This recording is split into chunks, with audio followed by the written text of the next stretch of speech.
The world is changed. I feel it in the water. I feel it in the earth. I smell it in the air. Much that once was is lost, for none no live who remember it.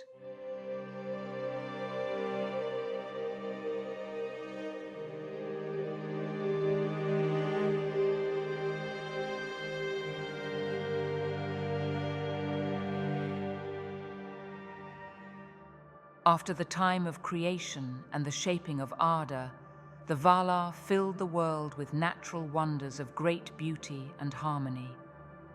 These ages were so named because the Valar fashioned 2 colossal magical lamps with which to fight the world. It was the Valar called Aule the Smith who forged these golden vessels, while the Star Queen, Varda, and the Wind King, Manwë, filled them and made them radiant with light. It took the combined powers of the other Valar to raise each up on a mighty pillar, taller by far than any mountain. One lamp was placed in the north of Middle-earth and was called Illuin, and stood in the midst of an encircling inland sea called Helcar. The other was in the south and was called Ormal, and stood in the midst of the inland sea called Ringil. During the ages of the lamps, the first kingdom of the Valar on the Isle of Almaren was built in the Great Lake in the midmost point on Arda. Filled with the beautiful mansions and towers of the Valar and Maiar, it was a wonder to see, and the world was filled with joy and light. This was an idyllic time which was also called the Spring of Arda, when Yavanna the fruitful brought forth the great forests and the wide meadows, and many gentle and beautiful beasts and creatures of field and stream. But Almaren was not the only kingdom built in this time.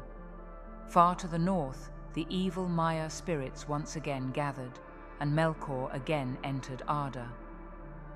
In secret, while the Valar rested from their labors, Melkor raised the vast iron mountains like a mighty wall across the Northlands, and built beneath them an evil fortress called Utumno.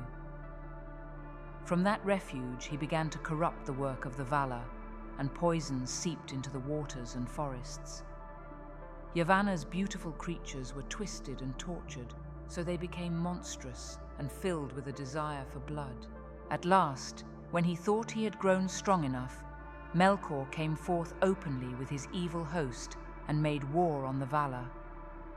Catching them unprepared, he cast down the mighty pillars of the great lamps, so the mountains were broken, and the consuming flame of the lamps spread over all the world. In the tumult, the kingdom of Almaren was totally destroyed. In this terrible conflict, the spring of Arda was ended, and the world was once again plunged into darkness, except for the destructive fires of the earth, the tumult of earthquakes and rushing seas.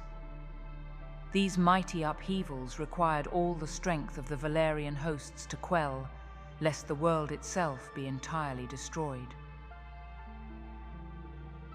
Rather than do battle with Melkor in the midst of such tumult and cause further destruction, the Valar abandoned Almaren and Middle-earth altogether.